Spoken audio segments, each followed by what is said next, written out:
Sveiki, čia stogų remontas ir aš Dalius Dijokas. Čia va šitas langas yra pats pirmasis nuo to krašto, taip? Taip. Pirmasis langas ir didžiausi prabėgimai. Štai skudurai, kad neprabėgtų giliau pas kaimynus. Ir čia va, viskas prabėga vis viršutinio lango. Ir dabar štai čia vidurinis langas, irgi prabėgimai. Kampe matosi nubėgę. Štai čia ir dar va, ties vidurio langų nubėgė. O tam krašte jau nesimato, nėra. Tam krašte nesimato. Bet čia vis tiek teks remontuoti pagal visą kraštą, įtariu. Nes prabėgimai bus per visą ilgį tenai prie kraigo. Tai čia tas pirmas langas, jau iš kairės pusės nuo mūsų žiūrint. Čia prabėgimai, virš lango irgi pašlapėję, matosi pageltonavę. O čia didžiausias prabėgimas toj vietoj už šaldytuvo. Iki pat apačios bėga. Nu taip. Ir toj vietoj. Nu čia truputį matosi dėmių. Nu čia tai stipriausia, jo. Ir čia labiausiai prabėgė visur. Kitam bute, prie stoglangio, tai tam kampe nedidelį prabėgimą. Kiek sakėt, kokia stiklinė prabėga? Per didelę liūtį. O žiemą prabėgo irgi, ne, kai tirpstas sniegas? Jo, buvo kažkas lašėjo. Bet mes tada galvom, kad čia kondensatas nuo stiklo. Ne? Kažkaip nelabai atkreipiam dėmesio. Pagrindiniai pratekėjimai į patalpas ant šio stogo yra ties šito pačiu viršutiniu langų kairėje pusėje. Mažiau bėga ties viduriniu, šiek tiek daugiau bėga ties iš dešinės pusės, tiek kraštinių. Ten patys viršutiniai langai, kur iš čia matosi. Taigi dabar lipom stogą, darysim apžiūrą ir žiūrėsim, kokia problema, ar čia daryti renovaciją, ar čia galima, sakykime, apsieiti kažkokiamis minimaliomis išlaidomis. Skatinas gražus, guli ant stogo ir nebijo nukristi, šildosi savo. Skatinio nebijai nukristi. Oho, koks išsigandęs, kuo tu tai bijai, ką? Aš irgi turiu katiną. Tu koks fainas, gražulis, tu nebijok, nenumesi aš tavęs nuo stogo. Kaip ir minėjau, prabėgimai yra ties pirmų stoglangių.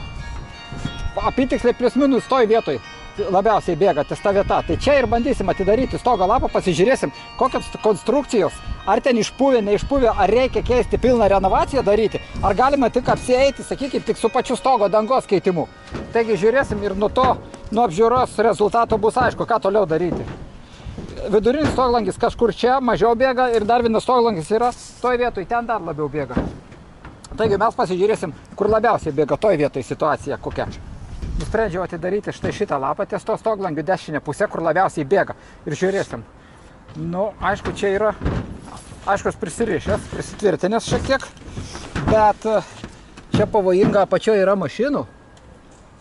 Reikės labai atsargiai dirbti, kad nenukristų ant jų joks įrankis ar koks varžtas.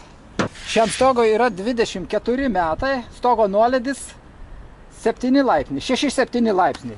Nu, stogo danga tiek metų atlaiko laisvai, nors jinai ir seniau gaminta, ne tai, kad čia laikinė, čia senesnė cinkuota, bet jokių rudelių nėra nieko. Jeigu jin tiek prastovėjo, tai čia ir dar kokį 20 metų, taip laisvai prastovės. Pavyzdžiui, kaip ant ano stogo, viskas surudėja, bet jis nekiauras. Ir nebėga, ir nekeičia. O ką, čia dar gražiau atrodo, kaip džinsai pasitrynė. Tai pradėjau ardyti, bet tai čia ant šio stogo net varžtai visi. Ir net šiaip sau, turbūt kokie 70% nedasukta arba nepataikyta į grebestus, nes visi jie juda. Štai, jie išsisuka su ranka. Ir čia ne vienas toks. Va, čia toks, čia 1, 2, 3, 4. Čia va išsisuka, va štai, su ranka sukinėjasi. Ten tas išsisuko, va čia tas pats, ir čia tas pats, ir čia va, viskas kiaura. Ir čia va sukinėjasi laisvai. Ir ten va net pavarštai išlindė centimetrą. Taip, kad čia 70-80% visi varžtai laisvi. Vien tik juos pasandarinus jau sumažėtų prabėgimas į patalpas. Atidariau stogo lakštą, pasižiūrėti kokią situaciją su stogo paketu, su grebėstais, su difuzinė plėvele. Kai kurios lentos priekyje, čia nesupuvusios dar, jos dar laikys nemažai. Štai šitos lentos irgi, kaip ir normalaus stovio, va šitos, kur labiausiai pratekėjimai, o labiausias pratekėjimai, va štai kaip išpuvę. O čia išpuvę, galima sakyti, va įsivaizduojat, išpuvo tiek nuo vieno varžto, o nuo kurio varžto, o štai varžtas, kurie laisvi varžtai, kur rodžiau prieš tai. kurie sukinėjasi su ranka va taip.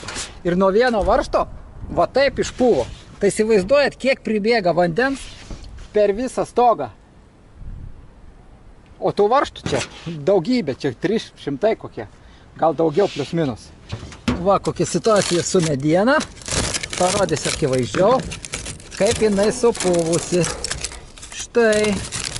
Taip, tos lentos tikrai prapūvusios ir išpūvusios, jas reikia pakeisti ir sudėti kitą stogo dangą.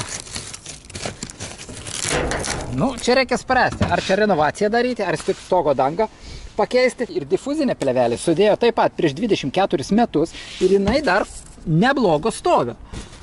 Tvirtoka, jinai nesupūvo, dar laikosi, nėra kažkokių lopų, netrūnyja, nekrenta. Todėl ją galima dar palikti ir jinai tarnaus dar, minimum kokį 10 metų tikrai turi tarnauti, o gal ir daugiau. Štai perdengimai yra, perdengta, uždėta, viskas tvarkoj.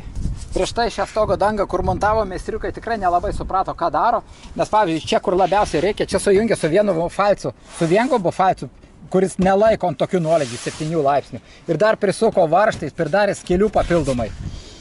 O šitas stačiastulės, per kurias nebėga, nes jos ir taip aukštos, jas padarė ant dvigubo falco. Dabar čia dar ne tik grebėstai, bet ir makaronai dar papuvę.